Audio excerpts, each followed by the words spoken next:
இன்னொரு பக்கம் கூட்டம்லாம் ஓகே தான், அது எப்படி ஓட்டா மாறும் அப்படின்றது இன்னொரு பக்கம்.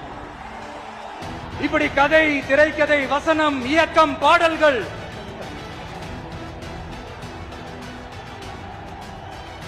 அதனால இந்த அரசியல் ஆய்வாளர்களுக்கு நான் சொல்றதெல்லாம் ஒன்னே ஒண்ணுதான், நல்லா கேட்டுக்கங்க. இந்த விஜய் ஏதோ இந்த பல லட்சம் பேர் கூடுற கூட்டத்தில் மட்டுமே இருக்கிறாரு அப்படின்னு மட்டும் தப்பு கணக்கு போட்டாதீங்க. ஏன்னா நம்மளுடைய இந்த கூட்டம் வெறும் ஓட்டா மட்டும் இல்லைங்க, வரப்போற தேர்தலில் மக்கள் விரோத ஆட்சியாளர்களுக்கு நாம வைக்க போற வேட்டா,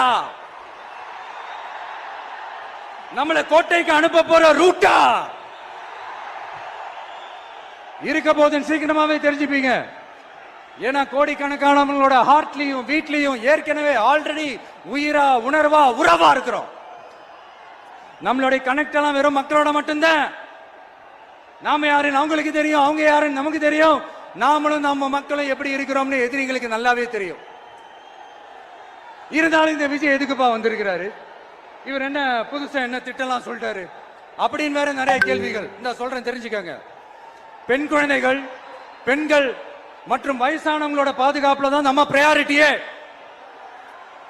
அடுத்து இளைஞர்கள், உழவர்கள், உழைப்பாளர்கள், நெசவாளர்கள், மீனவர்கள், ஆதரவற்ற முதியோர்கள், மாற்றுத்திறனாளிகள், மூன்றாம் பால் இனத்தவர்கள்னு இன்னும் யாருக்கெல்லாம் கவர்மெண்டோட ஒரு ஸ்பெஷல் அட்டென்ஷன் தேவையோ அவங்க எல்லாருக்குமான ஒரு கவர்மெண்ட் அமைக்கிறது தான் நம்ம இலக்கே. நான் ஏற்கனவே சொன்னதை தான் இங்க நான் திரும்பவும் சொல்றேன். நம்மளுடைய இந்த தமிழக வெற்றி கழகம் ஏதோ அரசியல் ஆதாயத்துக்காக தொடங்கப்பட்ட கட்சியெல்லாம் கிடையாதுங்க.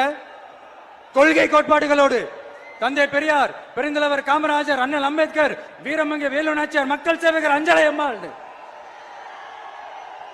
நம்மளுடைய 5 கொள்கை தலைவர்களோட வழிகாட்டுதல்களோடு தொடங்கப்பட்ட கட்சி. நம்ம ஸ்டாண்ட்ல நாம எப்பவுமே ஸ்ட்ராங்கா தாங்க இருக்கிறோம். அதுல எந்த மாற்றத்துக்கோ எந்த சமரசத்துக்கோ துளி கூட இடமில்லை. நம்மளுடைய ஒரே கொள்கை, நம்மளுடைய ஒரே அரசியல் எதிரி திமுக தான். எப்படி? நம்மளுடைய ஒரே கொள்கை எதிரி, நம்மளுடைய ஒரே அரசியல் எதிரி. ஏதோ அண்டர் கிரவுண்ட் ஆதாயத்துக்காக டீல் போட்டுக்கிட்டு, டீல் பேசிக்கிட்டு, இந்த அலையன்ஸ் வச்சுக்கிட்டு இந்த ஊரை ஏமாத்துற கட்சி எல்லாம் நம்ம டிவிக்கே கிடையாதுங்க.